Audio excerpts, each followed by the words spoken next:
আজকে সহজভাবে লিমিটের ফান্ডামেন্টাল থিওরাম নিয়ে আলোচনা করব, যাতে ক্যালকুলাসের যে কোনো জটিল সমস্যার সমাধান আপনার নখদর্পণে থাকে। গণিত হবে এখন পানির মতো সহজ। আপনারা দেখছেন ম্যাথেনিমেশন। এখানে আমরা লিমিটের 6টি ফান্ডামেন্টাল থিওরাম নিয়ে আলোচনা করব। 1. সাম রুল বা যোগের নিয়ম। 2. ডিফারেন্স রুল বা বিয়োগের নিয়ম। 3. কনস্ট্যান্ট মাল্টিপল রুল বা ধ্রুবক গণিতকের নিয়ম। 4. প্রোডাক্ট রুল বা গুণের নিয়ম। 5. কোশিয়েন্ট রুল বা ভাগের নিয়ম। 6. পাওয়ার রুল বা ঘাতের নিয়ম। এই 6টি উপপাদ্য আমরা খুব সহজভাবে আলোচনা করব। সাম রুল বা যোগের নিয়ম। x টেন্স টু a এর জন্য যদি দুইটি ফাংশন f অফ x ও g অফ x এর লিমিট যথাক্রমে l ও m হয়, তবে x টেন্স টু a এর জন্য ফাংশন দুইটির যোগফলের লিমিট হবে তাদের পৃথকভাবে লিমিটগুলোর যোগফলের সমান, অর্থাৎ l প্লাস m। ধরা যাক দুইটি function f of x is equal to x square এবং g of x is equal two 2x। x tends to 2 এর জন্য ফাংশন দুইটির লিমিট যথাক্রমে 4 ও 4। আমরা যদি দুইটি ফাংশনকে যোগ করি এবং যোগ করার ফলে যে নতুন ফাংশনটি পাবো সেটিকে আমরা ধরে নিলাম h of x।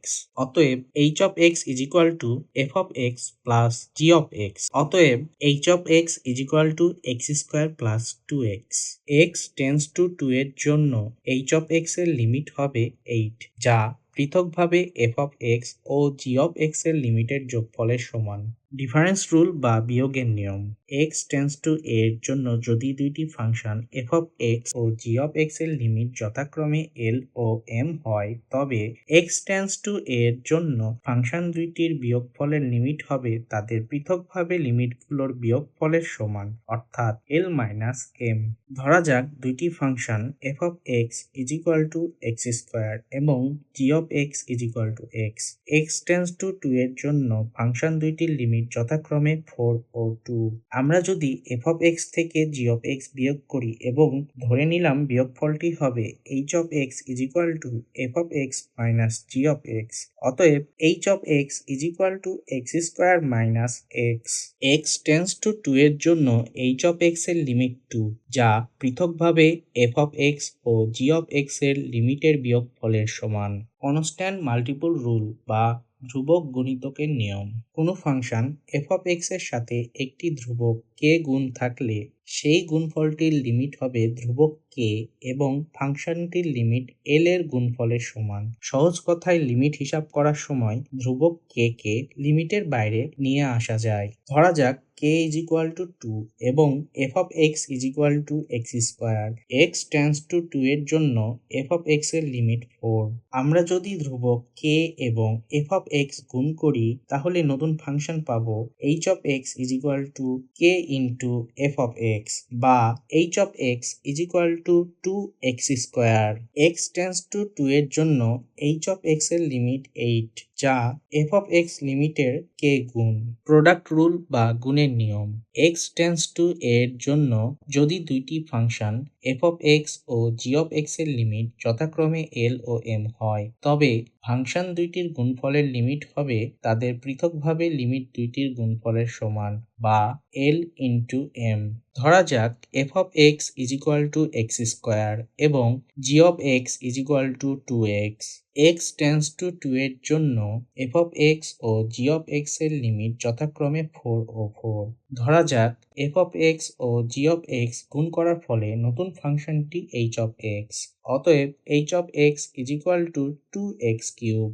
x tends to 2 এর জন্য h of x এর লিমিট 16, যা f of x এর লিমিট 4 ও g of x এর লিমিট 4 এর গুণফলের সমান। কোনসেন্ট রুল বা ভাগের নিয়ম। x tends to a এর জন্য যদি দুইটি ফাংশন f of x ও g of x এর লিমিট যথাক্রমে l ও m হয়, তবে f of x ও g of x এর ভাগফলের লিমিট হবে তাদের পৃথকভাবে লিমিট দুইটির ভাগফলের সমান বা l ডিভাইডেড বাই m। এখানে নিচের ফাংশনটির লিমিট অর্থাৎ m এর মান যেন শূন্য না হয়। ধরা যাক f of x is equal to x square O g of x is equal to 2x। x tends to 2 এর জন্য f of x ও g of x এর লিমিট যথাক্রমে 4 ও 4। ধরা যাক f of x K g of x দ্বারা ভাগ করার পর নতুন ফাংশন h of x। অতএব h of x is equal to x divided by 2। x tends to 2 এর জন্য h of x এর লিমিট হবে 1, যা f of x এর লিমিটকে h of x এর লিমিট দ্বারা ভাগ করলে ভাগফলের সমান হবে। পাওয়ার রুল বা ঘাতের নিয়ম: যদি কোনো ফাংশন f of x এর উপর একটি ঘাত বা পাওয়ার n থাকে, তবে পুরো ফাংশনটির লিমিটের উপর সেই একই পাওয়ার প্রয়োগ করে মান বের করা যায়। ধরা যাক f of x is equal to x এবং পাওয়ার n is equal to 2।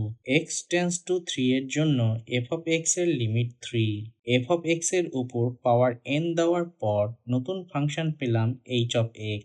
অতএব h of x is equal to x square। x tends to 3 এর জন্য h of x এর লিমিট হবে 9, যা f of x এর লিমিটের উপর পাওয়ার প্রয়োগ করার পর যে মান পাবো তার সমান।